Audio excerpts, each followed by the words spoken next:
was nice. Hi, everyone. Oh, thank you. Golf clap. Oh, yeah. I live for the golf clap. How are you all doing? My name is Tom. I am the UK product specialist for Buchla. And I'm with the lovely, lovely people from Elevator Sound to show you this, which is one of the latest incarnations of the Music Easel.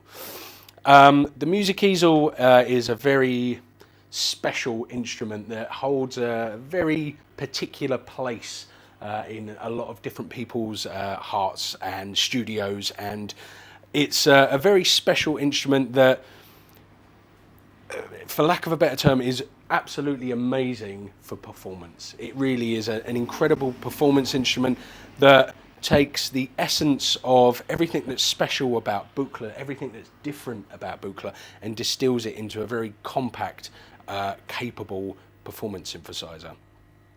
At its core, it's a 2-oscillator synth with function generators, sequencers, low-pass gates, sample and hold, and a lot of very clever, creative ways to make interesting sounds and performances.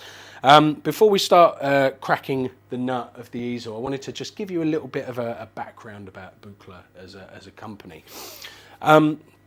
So Buchla was founded in the early 60s by Don Buchla, and Don was a arts and sort of well, he was an art major who also played around with a lot of kind of visual arts and like playing with like the perception of things. So he was very much into playing with kind of lights and surround sound and all that kind of stuff.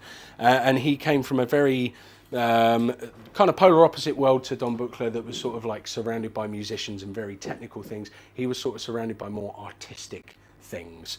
And you can see that in the approach of how Moog synthesizers came to be and how Buchla synthesizers came to be.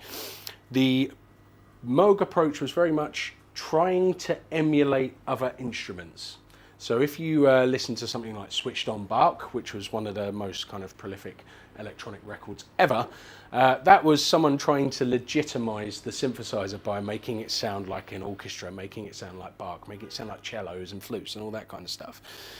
Don came at it from the complete other angle. He was trying to make instruments and experiences that were sort of unlike anything else. So his early work was very much in sort of like surround sound and building boxes for panning sound around rooms and all this kind of stuff. And he was exposed to the kind of music concrete scene and was really, really into that scene of splicing tapes and making unusual sounds. It wasn't very like traditional music that he was really trying to recreate. He was trying to recreate an experience, as I say.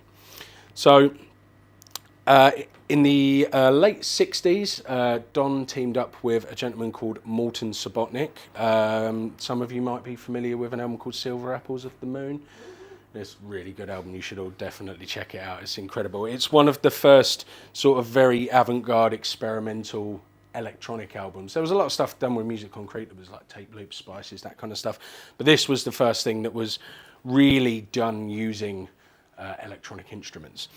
Before Don and Bob Moog kind of got their act together, a lot of this electronic music was made using like old test equipment, like post-war test oscillators and Hewlett-Packard like function generators and all this sort of stuff that was made for measuring the decaying of nucleic atoms and stuff like that, for like hard, proper scientific stuff, not used for making techno. So before those guys really got themselves together, these studios were hulking great racks. Do any of you guys watch Heimbach on YouTube? You've seen that like rack of batshit stuff that he's got. That's the kind of stuff that you know, people like Stockhausen. You know, early Stockhausen stuff was made using like really archaic systems. So there was demand to get these really archaic systems down into a format that you could play gigs with, and this is where the original Buchla 100 came from, and that was the first kind of commercial thing that Don had done to that point. So the System 100 was a pretty big system that comprised of a lot of the kind of signature building blocks of Buchla stuff. So there was kind of complex oscillators, there was function generators, but there wasn't any like low pass gates or any sort of that fruity stuff. That didn't come round until the 200 series, which is kind of where the DNA of this is. This is very much like a kind of compact Buchla 200 system, in that it has wavefolding, in that it has sequencing, that kind of thing.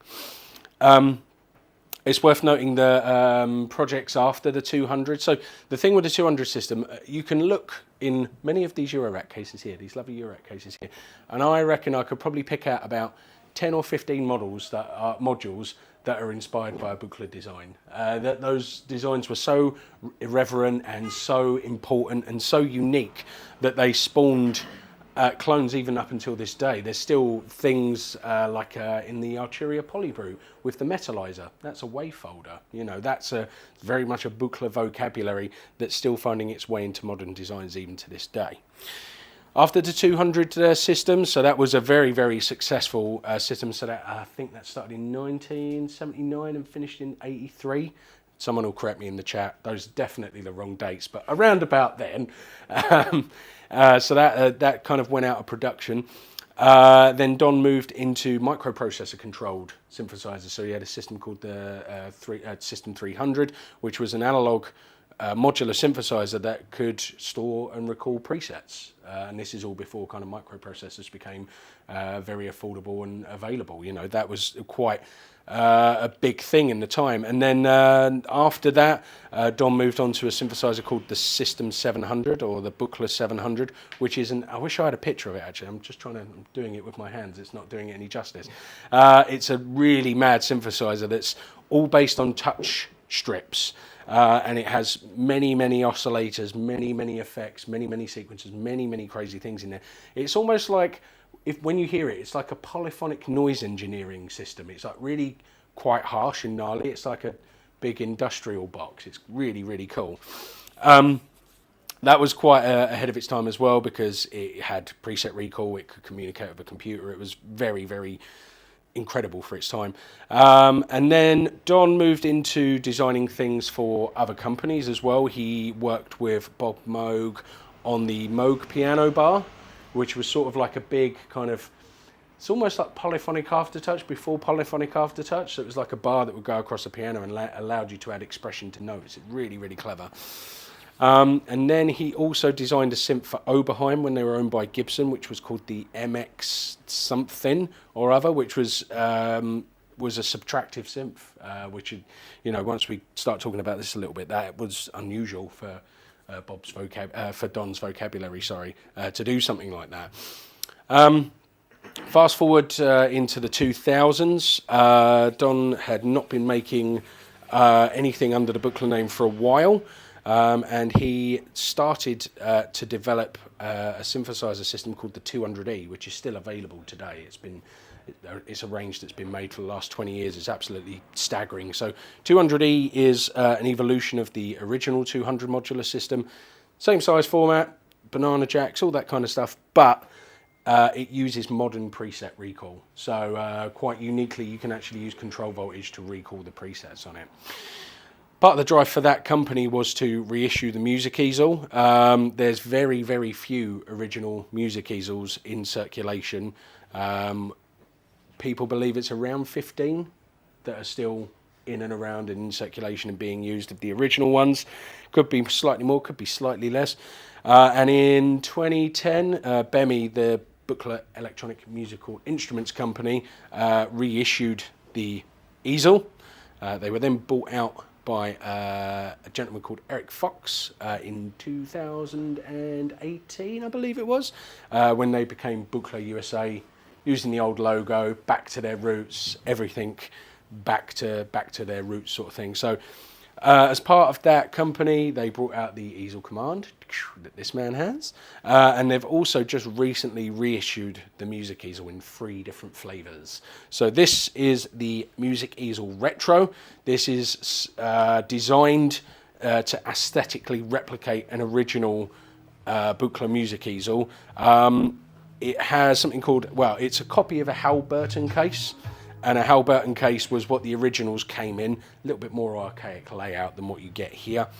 There's also the Easel Modern, same price as this, rectangular case, but it includes extra connectivity. And if you're feeling really special, for how much is an anniversary, Ben? It's about £10,000. So for a 50th anniversary music easel, it's £10,000. Get a gold keyboard, proper Hal Burton handmade case, beautiful, beautiful thing, plus a load of other goodies, and you get the nice print. Yeah, and a T-shirt. Yeah, print T-shirt, vinyl, and some other stuff. Some of the records haven't been delivered yet; they are coming now. Really? So.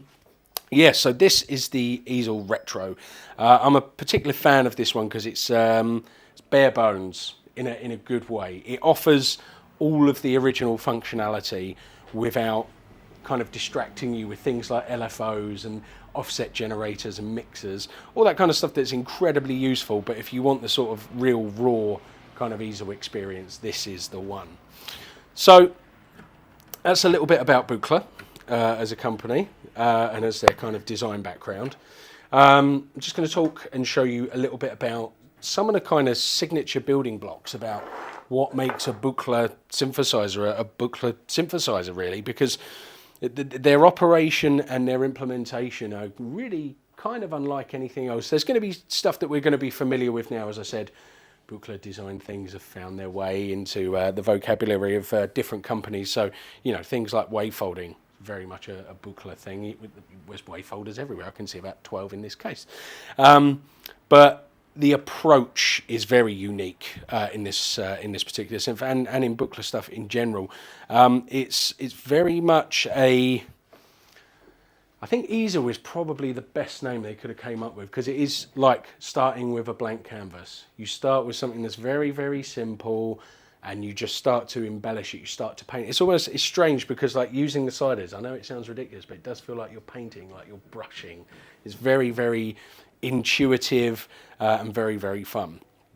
So the Music Easel then, what is it? It is a 2-oscillator analog monosynth with 2 discrete paths, so you can process the 2 oscillators independently. I like to run one through a reverb, one through a delay. It's fun, but we haven't got that set up tonight, have we, Ben? No. You can have both if you'd like. No. Let's not complicate things. We've only just got it working. So, I'll just hold it up so you can see it. The thing that really gets everyone the first time I say it is that the synth is color coded. As soon as you kind of get that around your head, you're like, oh, so the yellow things are for the yellow section. The orange things are for the orange section. So color-coded, and the inputs are black. That is basically, once you kind of crack that, it's pretty easy to navigate this thing. So what have you got in the Easel? So it's arranged in a modular fashion so that each little block is kind of separated out. You've got a 5-step sequencer, you've got an envelope generator, you've got a clock generator, a modulation oscillator, a complex oscillator, and then 2 low-pass gates. That's all there is to it. But it's the way that you can get these circuits to interact that make it so special. So, for example, if I just bring up... Oh, Ben's got it turned down. So, if we just set the clock going off, you can see that's the speed that everything's playing. Okay, so let me just bring the volume up so you can hear it.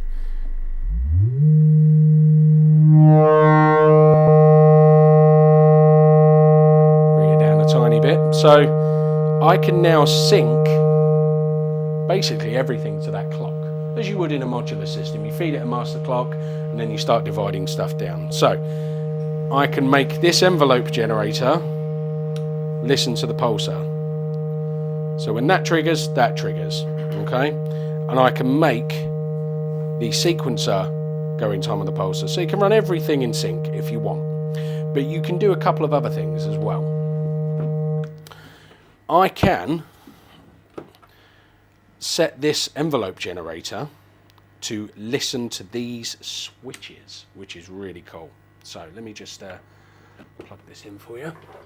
So these are called shorting bars, by the way. These things are magnificent. So it allows you to bridge a connection next to one another without having to have a stupid cable kind of hanging out. So that's now running that. I've plugged the orange output into the black input. So now you can see that's doing that. Thank you, Ben. Is that going to work? There she goes. Yeah, there you go. Okay. So depending on how hard I do that, it's not very interesting, is it? But if you're paying attention, there's an input next to the clock generator. So now I can do things like this. And this is a hack that I want you to try. If you feed the clock generator back into itself, it shortens the decay of the clock. So now, because I've turned it down, so now if I turn that up,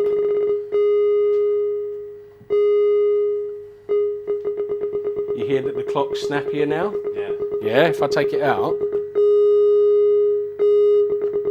Yeah, so there's little things like that you can do. But the other thing you can do is you can actually modulate the clock. Now you can do that with a variety of things, but one of my favourite things to do it with is actually a sample and hold. Now there is a random voltage generator or a sample and hold in here, and that is white. Okay, and where you control that from is here. So it will listen to the input from a variety of different sources. So for those of you that aren't too sure how a sample and hold works, it's basically listening for an in, an on, and then it will play that voltage, and then it's listening for an in and then an on, and it will play that voltage. You can basically select where it's taking its in from. So I'm going to take it from the clock generator, and then what you can do is actually send a sample and hold out back into the clock generator, and it will do these kind of drunk rhythms.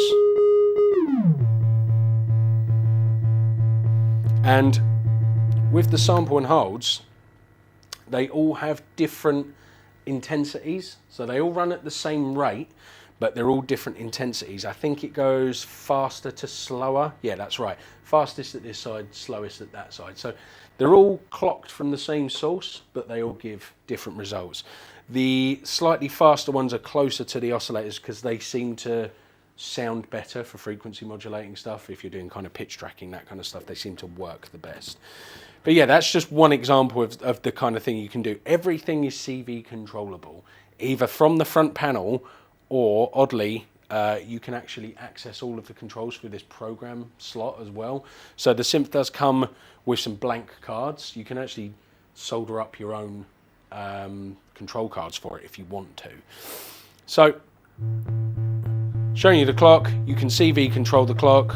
Now we've got this sequencer running, and I mentioned that the sequencer can basically dictate when this envelope fires. So now I can do, if I do it from the,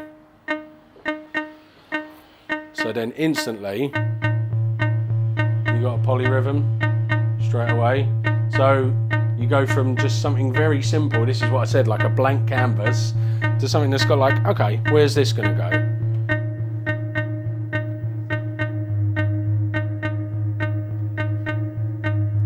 And this is a good time to talk about the sequencer. So, sequencer is 5 steps, but it can run in 3 and 4 as well. So, we mentioned that it's color coded, so the sequencer is blue.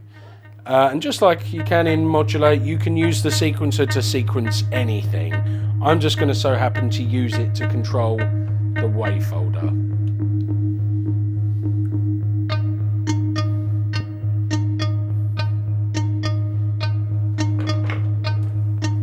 Now, I could use the sequencer to pitch control this bass oscillator. I could, but that's only going to effectively, it's going to end up sounding similar to, they're pretty similar, yeah? If I want to do something a bit more interesting, what you can do, let me just get that back in there. So what you can do is actually invert the polarity of the sequencer on the complex oscillator, sorry, not on the one that I'm on. So if I just turn this up, I can actually invert the CV input.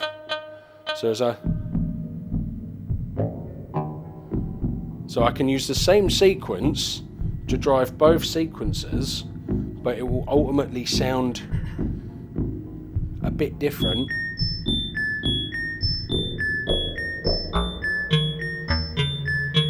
See, it's different sequencer, but because I've inverted one and scaled it differently, it sounds like two different sequences. And because they're polyrhythmic, it doesn't sound like it's just going dun dun dun dun. And what you can do now is I can start playing with these switches now in real time. And what that'll do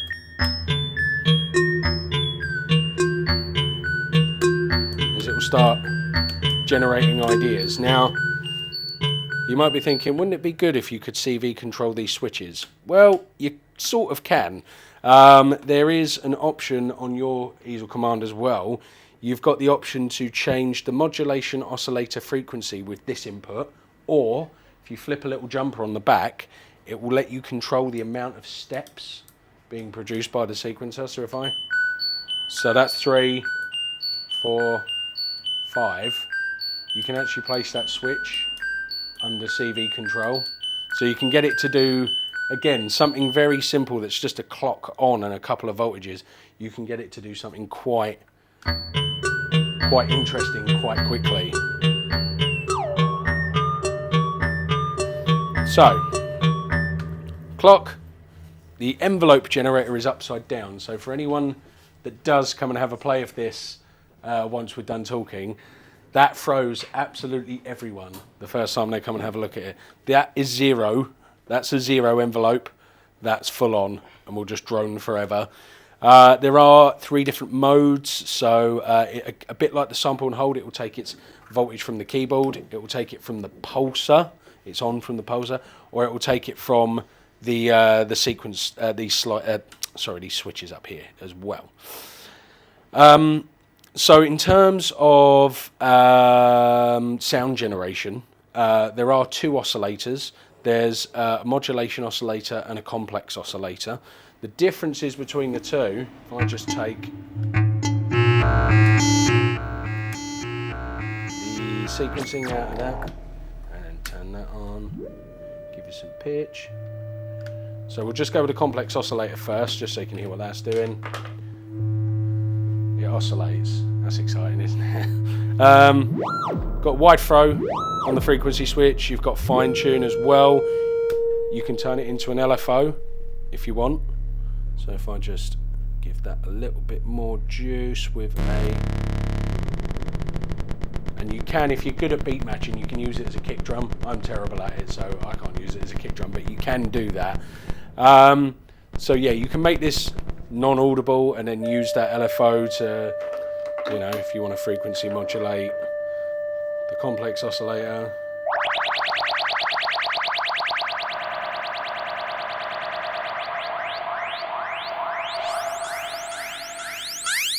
If you so wanted to do such a thing, you can do that. So the complex oscillator has an FM input, and that is taken here on that mini jack. So Buchla use 2 distinct different types of cables. You've noticed that I'm using these banana jacks. These things are amazing because not only can you stack them on top of each other, should you not want to stack them on top of each other, you can also go through the side as well. You can just basically just keep going and going and going and going until you've run out of cables, basically. You can just do really insane things with them. I've seen people with systems that have had to have customized lids because they've got like patch cables this high because they've got 6 things going into one. You don't really get multiples in Buchla world. You just plug another cable into the cable and it works. It's magic. But I was talking about the modulation oscillator, wasn't I? So they use different types of cables. So there's something called a tiny jack, which is slightly different to a mini jack. Yeah, it's a thing. So you can take a Buchla sound generating thing and use it as a frequency modulation input here. There's also a tiny jack output for the modulation oscillator to go into your Buchla system or something else as well. The complex oscillator, this is where all the sort of meat and taters are on this one. So not that one, I'm doing this upside down, sorry, it's really difficult. So complex oscillator is really, really cool. It has 3 different waves, and they all start as a sine wave. And basically what you're doing, you're selecting what wave shape it's going to go to. So with this, I can now go to a square, and I'm folding a square and a sine together. This is a triangle with that's more of a kind of used as a sub-octave kind of effect. And then you've got a square that goes through 0, so very thin. It's basically a PWM, goes very thin. Now you've got the option to, on both oscillators, switch the keyboard off as well, which is a really, really nice performance feature. If you're, for example, sequencing this oscillator, which I'll just do quickly now, blue into black into wait, it's the wrong one because I'm doing it upside down. There we go. So now that keyboard's off, it's having no effect. So it means I can bring this second oscillator in, again, doing it upside down, and also in low frequency.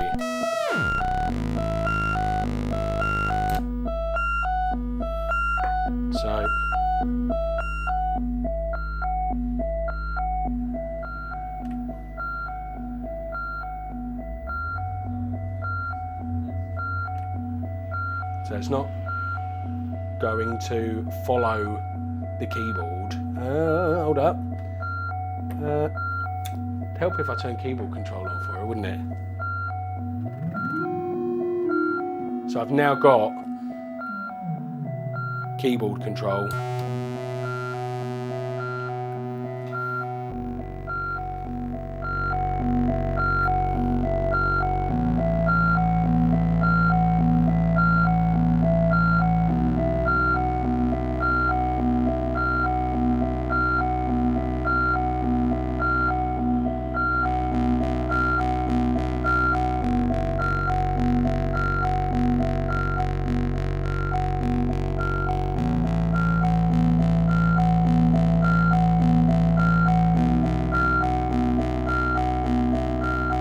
And then if you want to put a sequence in and not CV control it, and then you have to take the keyboard out, obviously, because otherwise it'll scale. But you can use that as a performance feature in of itself.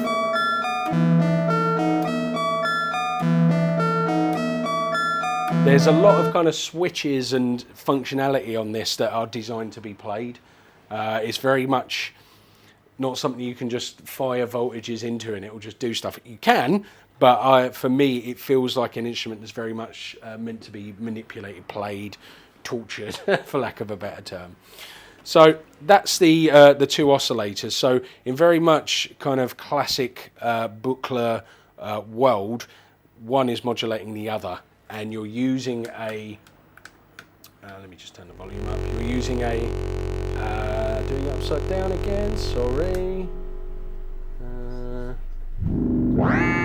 And instead of filtering, so this is a very common thing in the Buchla world, is that you start with something very basic, like a sine wave. I've got to put keyboard control on. This is really hard to do from this angle, I'm really sorry. It's really difficult, especially when you're used to doing this. It's really, really hard. So, one of the classic things in this sort of additive synthesis world is starting out with a very basic tone. This is a very basic tone. I can add harmonics to it. And with the second oscillator, with the modulation oscillator,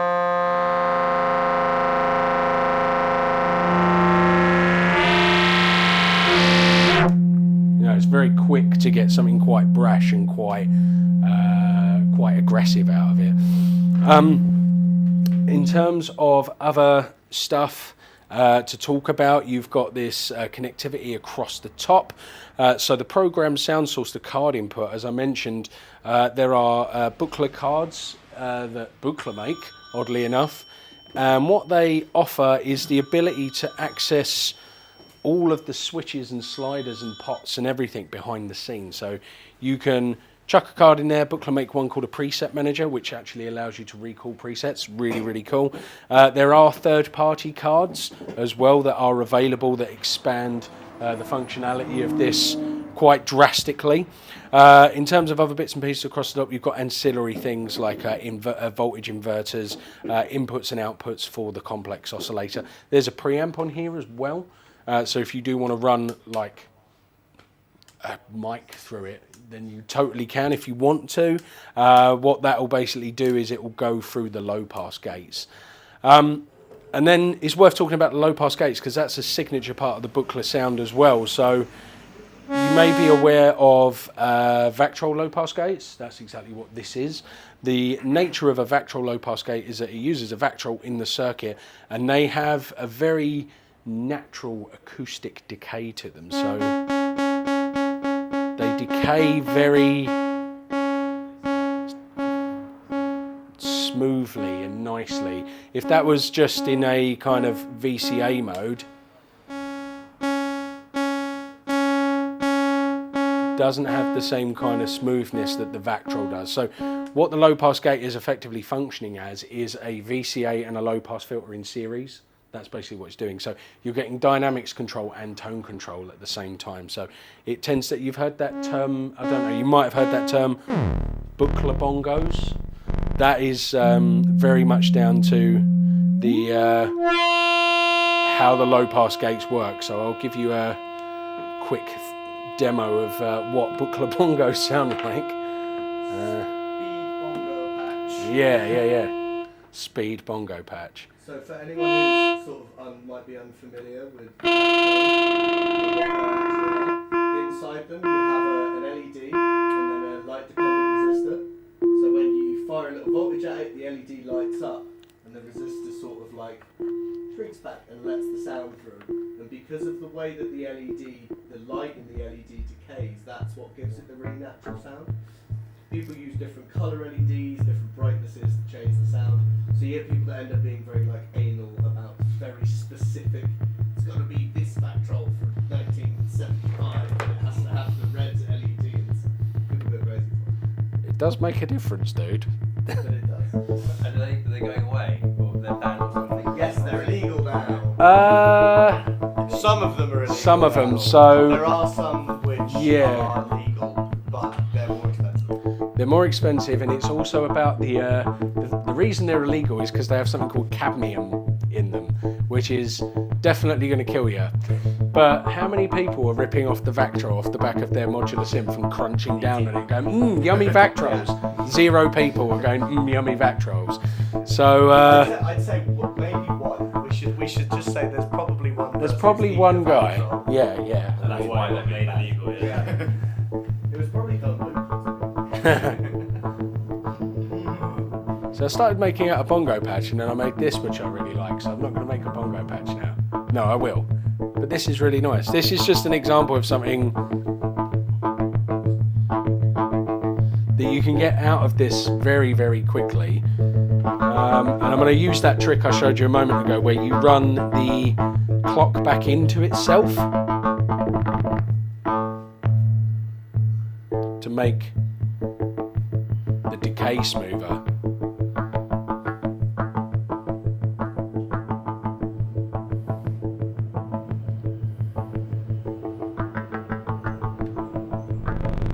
Right, let's get there right on there.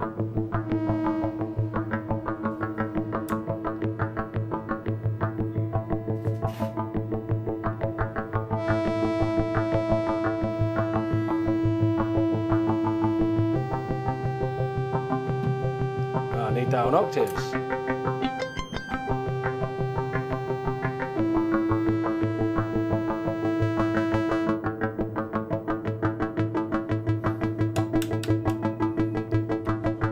And then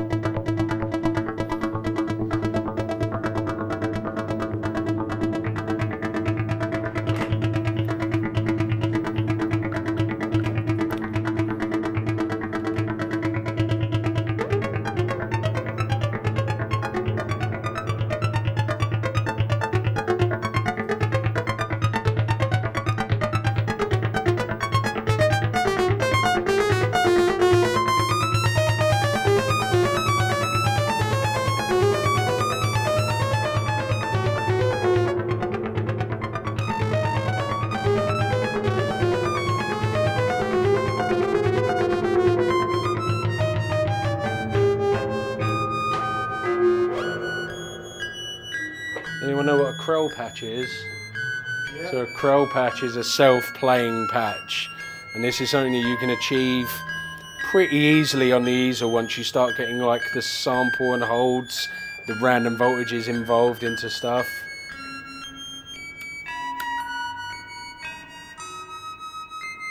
Why is it called Crow? It's just a word that Todd Barton came up with. It was a movie, wasn't it? Maybe, I'm not sure. I've met Todd twice, I should have asked him, but I never did.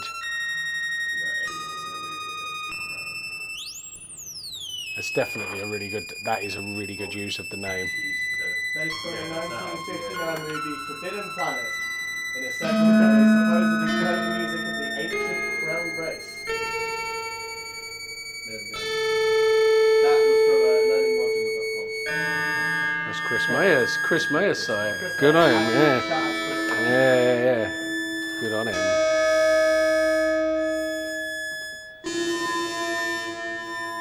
So I'm happy to take any questions about this that you want to ask. About the history of the company, anything about the easel in of itself. I very, very strongly urge everyone to have a play with it because it's quite easy to explain quite quickly. What's more difficult is to... Yes, Trey? Who owns the company now? Because didn't like an Australian company, music supermarket, own the or something? Yeah, so the company is entirely owned by a gentleman called Eric Fox, who has been in our scene and in our industry for a really long time. He was a prolific retailer of Buchla stuff for a very long time over in the US, so he very much understood the customer demographic, the types of people that were buying these things, the how, ifs and whys, and he was offered the opportunity to invest, and he did.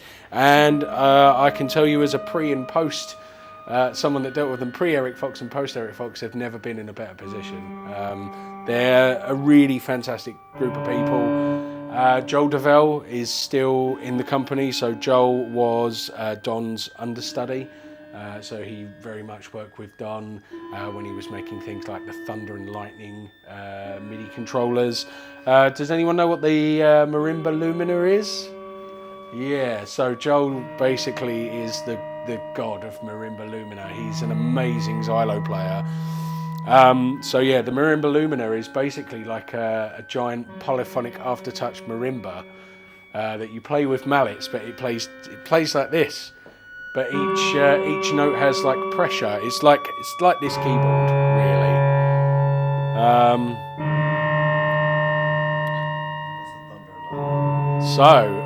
Thunder and Lightning. So I've got to try and get them round the right way. Show me a picture of I've got to try and remember which one's which. So they're both. Don didn't like the word synthesizer. He saw these instruments of, yeah, okay, so that, Thunder, yeah, okay, so, America.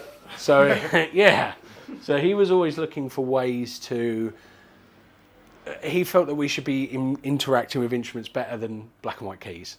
You know, we have this thing called MIDI. MIDI can do lots of weird different stuff. So he was making kind of alternative controllers. This thing's amazing. Wait until I explain this. This thing is out of this world. So the Thunder is like a multi-dimensional touch controller. So you set up basically what each pad does. So it can be a note, it can be an action, it can be a velocity change, it can be a preset change, I believe. It's a really powerful alternative MIDI controller. That's what it is. Now the Lightning, this is MIDI air drums. So I've made a really kind of crass description of that. It's not MIDI air drums at all, but they're sort of like theremin sticks. So you can play air drums with them. There's a really great video of Joel doing that on YouTube. I urge everyone to have a look at it. It's really cool. But it was being used as a way to interact and express with greater detail than what you could achieve with kind of just a pitch and mod wheel, that kind of thing. And that's one of the things that I definitely didn't explain, that the keyboard in the Music Easel, this is also something that's been emulated by multiple different companies. I can see one of the emulations over there from my friends at Arturia, the Micro Freak. This is a capacitive keyboard that actually does something very interesting. It's really difficult to pull these cables out en masse sometimes. So let me just show you what that does. And I've got a really grim way of describing it. So take that down, get to 0, turn that one up, turn that down. So I can use pressure, and pressure is purple, okay, to control different aspects of the synth. So I'm going to use pressure here to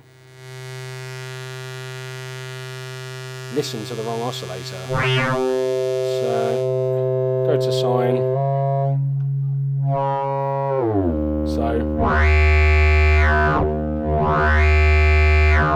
So what it is, it's not the how hard you're pressing, it's the amount of meat. That's the bit I always say is a bit crass. It's the amount of meat that makes contact with the key. Now you can use that, as you can imagine, for all kinds of different stuff. So just here it's just timbre, but you could use it for, I don't actually know what it does when you put it into pitch. I've never tried this. Let's see what it does. It's probably just going to go, yeah, it does pitch stuff. But, you know, equally you can patch it around. We could put it into the modulation. Oh, that's cool.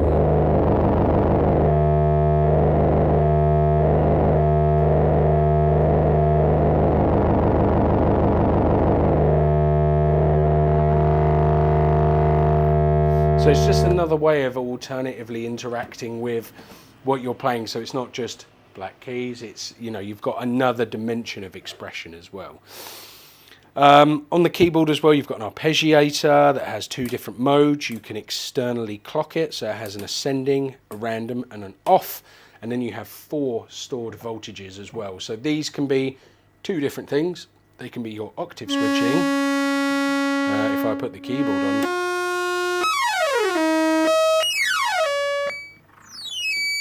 so octave switching, we all know what that does. Or they could also be stored voltages, and by that I mean you turn this knob to there, you turn that knob to there, you turn that knob to there, and depending on, it comes out here, and depending on which one you press, it will send out that stored voltage. So it sends out a gate, so you see when I'm pressing that, it's sending out a gate on the red. Are they stored on power down as well? Or? No, it's just a performance control. So you can, if I bring these 2 up, so if you made like an offset, so let's just say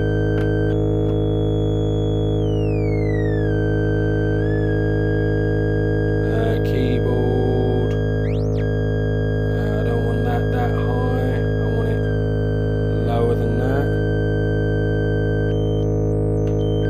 One sec. Like I say, this is really hard to do upside down. Preset. So what you can do is make these sort of like inversions of the note, or you can make it stored positions. So it's sort of like a little kind of mini preset thing that you can recall. That could be, you know, as you can imagine, that could be virtually anything. That could even be kind of clock rates if you wanted to. So you could, again, I haven't tried this before. I wonder what that does. So we're going to send that into the clock. So if I go to preset voltages and turn that up, yeah, there you go. It makes the clock run faster. So turn the clock down. So these could be different stored clock rates. So let's hear how that sounds.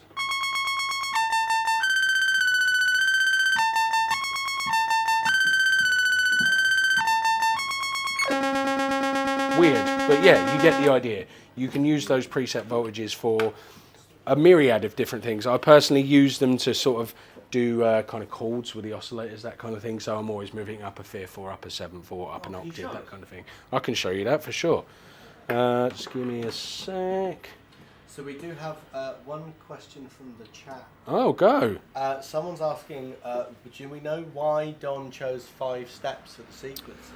That is a really good question. I don't actually know, but I would be willing to guess, based on his other designs, is because it sounded good. That is probably the reason. Also because it's a little known fact that Don actually invented the sequencer. He came up with the concept in that first 100 series system. That was his thing. So you can't really question his choices on that sort of stuff. You just got to go with it. Like that is it. No, but that's a really, really good question.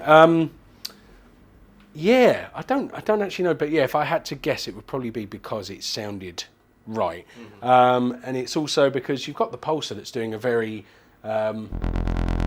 very standard 4 to the floor kind of thing. It's quite interesting to put something that's 5 steps over that. It instantly creates interest. It instantly creates polyrhythm. So yeah, good question. Really good question. What was I showing you, Trey? I was showing you how to do the chord inversion thingy. Yes. Okay. So I'm going to style this out and pretend that I'm going to get this right the first time. This usually takes me a couple of tries to get them in tune. But for you, Trey,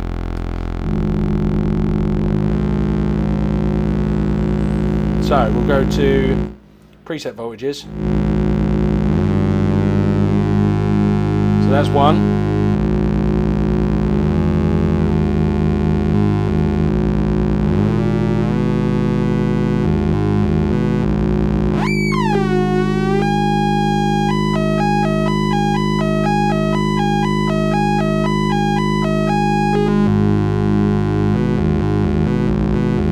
There you go. There you go, Trey. No need for a golf clap. Any other questions from anyone? Or do people just want to... A spring reverb. Yes, it is. I'm going to do a very brave thing. It is a spring. Yeah, it is. It's proper spring. Yeah. I'll probably get shouted at for doing that. If you see Eric Fox come up in the chat... I'll just cut the stream. Yeah, just cut the Right, stream. we've got about 20 seconds delay. No, I'm joking. I do have a question. Go on. So, obviously the reissue Music Easel, they've added some interfacing on the side to bring it up to the sort of like modern standard. What can you sort of walk us through what they've added? Yeah, so I'll tell you with the unit that's right in front of us because that's the easiest one. So you've got USB out for the keyboard on USB-C. So this will actually send polyphonic aftertouch messages to anything that can digest polyphonic aftertouch. So if you're using, I don't know, pigments that can digest polyphonic aftertouch, or ASM Hydra synth that you want to control with this will send polyphonic aftertouch into your DAW software, whatever. And that's all on USB-C, really, really cool. And then the 208C, which is the top half of the easel, there is a USB MIDI in for that as well. You can control various aspects of the synth. You can control the pitch, the on, all that kind of stuff. So if you don't want to use this keyboard, I mean, you've experienced it yourself with the easel command, the USB MIDI, you can do a lot of different stuff with it. And then you've also got an actual, real-life, honest-to-God MIDI in and out, which is, which is really, really useful. Could you believe it? That's amazing. Yeah. I mean, you did have that on the previous Bemi one. It was implemented slightly weirdly, but it did work. But yeah, this MIDI in this one is really robust and really, really solid as well. On the Easel Modern, which is the same price as this, it has a different case, but it does come with a module that has a few ancillary connections as well. You've got an LFO, which is a very un-Buchla thing, to not have a function generator doing your modulation, to have an LFO. And then you've also got a mixer and an offset generator and that kind of thing as well. So if you did want to interface with external gear, you totally can. The anniversary edition has the same connectivity as this, so USB-C and MIDI on mini jack as well. Any other questions, sir? Nothing from the chat that Yeah, I I've can got see. one actually. Go on, Trey. It's twofold. So, in your opinion, Yes. what's the best card, whether it be third party or Buchla made, and also what card out there transforms the synth the most radically and why? I've got two. I've got two answers for your twofold question there, Trey.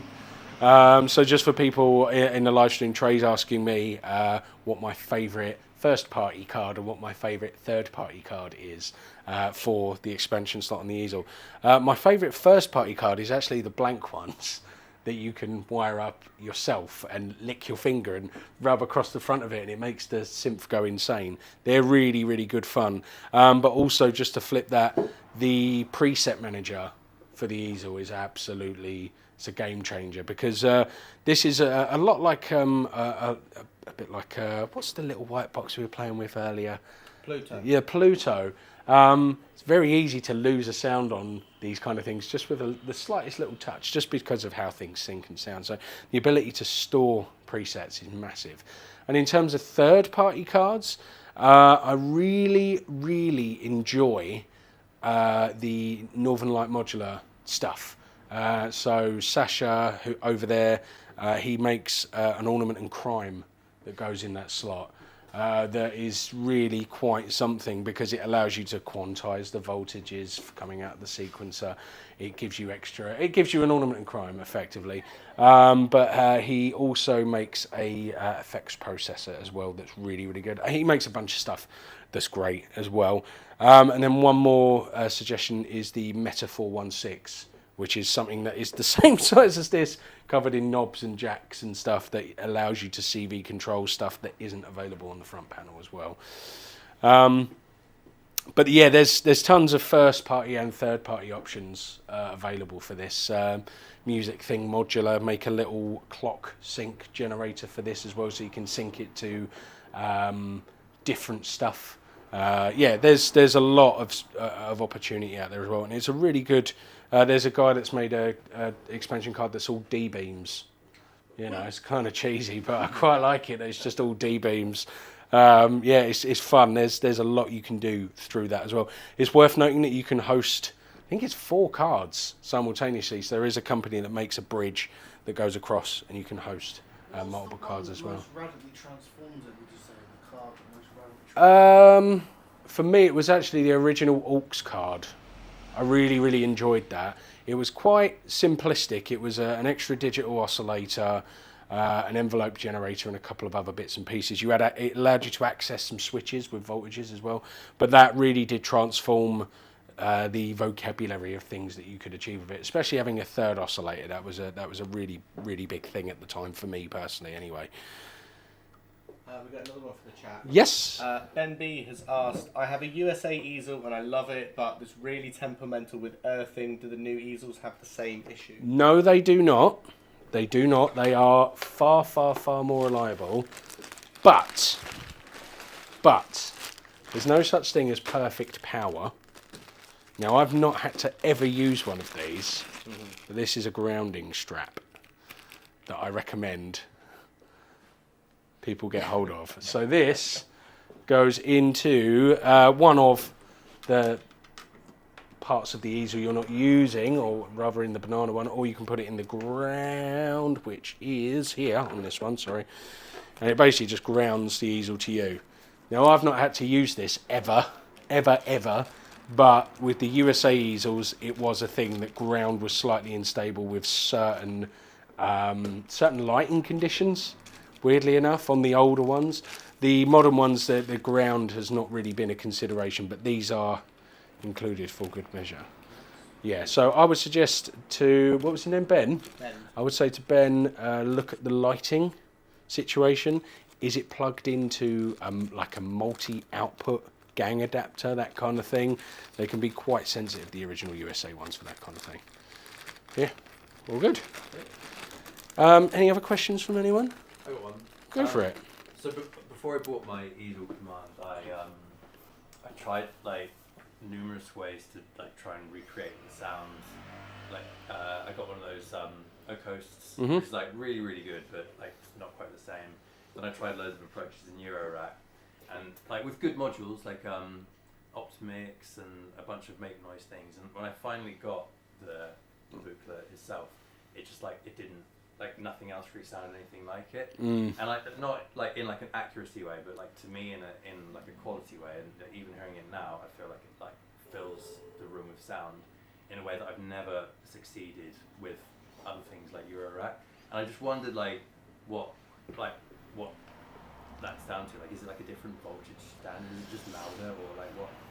I think there's a couple of things at play at that. It's I think it's the quality of the components they use is a thing. I know they're very, very discerning with what they use. As we were talking about, Vactrols, they're kind of ear tuning everything. They're very, very big on the sound quality. I mean, when you're paying this kind of money, it's got to sound absolutely stonking, hasn't it, before you're going to part with that kind of thing.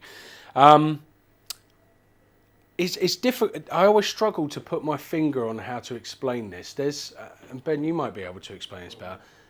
Certain synths of this caliber and of this ilk have this just perceived head range and size. Yeah. If you listen to like an old Oberheim, it sounds unbelievable, like an old Moog. It sounds unbelievable. It's this headroom thing. I do think the fact that everything's interconnected and not going through cables, has, like, especially in the modular world, has something to do with it. And yeah, I think the gain staging, there's quite a lot of particular gain staging in this as well. It's very difficult to make it go super rowdy. Yeah. It's very, you can make it sound aggressive, but it's very subdued as well. So has it got like some sort of active compressor in there? Nope. Built in? There's nothing. Nope. All analog circuitry. Nope. Mm. Nope. I would be willing to bet it's also the Vactral low pass gates. Yeah. I'd say it's most likely down to the Vactral low pass gates as well. The headroom thing's interesting because I found that when I've recorded with it, like it's really easy to mix. Yeah. Like. Yeah, because it's just there. Yeah. Yeah, it doesn't need limiting or compressing or any sort of offensive EQ. That is the sort of the stamp of quality gear, is that you just plug it in and go. That's the thing. It really. I'm glad you said that because that's something that stood out to me the first time I played it. I was like, it sounds like a fucking organ. It's just got it's just so big and loud and so much headroom. It was just, I just couldn't believe what I was hearing. But I do think it's a lot to do with the Vactrols. I think it's a lot to do with that gain staging. There's a lot going on there that you can't really see behind the scenes. So could you say the same with the 200 system that obviously is modular and isn't like... Different sound. It's a different type of wavefolder. It's a different type of low pass gate. What you tend to find on these bigger format modulars is there is more voltage, so there is more perceived headroom, there is more perceived loudness. That's not to say though that like Tip Top didn't absolutely nail it with their 200E Eurorack recreations. They are really, really good. They're really, really, really good. But yeah, I think it's just the same thing you get when you get in front of any big, expensive synth. It's just this perceived size. It's like describing a colour. It's just how do you describe a colour without saying the word of a colour? It's difficult. Go on, Trey. You're going to say something. Go on. Obviously, because you're talking about colour coding on there. Yeah. Do they have like written labels on them as well? Not that you would be able to feel. No, but they have written labels that people could see. Yes. Yeah. Someone could explain it to you. Yeah. Got one from the chat. Go for it. Carl Sadler says, are you familiar with the Seat Lombard stuff? Just wondering, as they are both banana jack synths, whether they play nicely together. Wondering what voltage is the Buchla's output. That is a very good question. So the Buchla output works on 1.2 volts per octave. Thanks so much. Good to see you, dude. It runs on 1.2 volts per octave, and it has 10 volt gates. So it does not do negative voltage. If you send an LFO from Eurorack in it that's going -5, +5, it doesn't like it. It goes whoop, and then it does nothing. And then it does nothing. Yeah, it doesn't like negative voltage. All of these are buffered and it can take it, but it doesn't understand it. Yeah, it just doesn't do it. It will play lovely with Cat Lombard, but you will need to ground the two systems together. So if you're using like a plumb butter or something like that, they've usually got a grounding port on them. Most of them have, so you will need to ground them. But yeah, I've seen a lot of people use that setup. It works nicely, yeah. Cool. Any others from anyone? For the chat. Yeah? Right, shall I make a racket for a bit then? Yeah. All right. All right. Okay. Cool. Right, I'm gonna kill the stream, and then if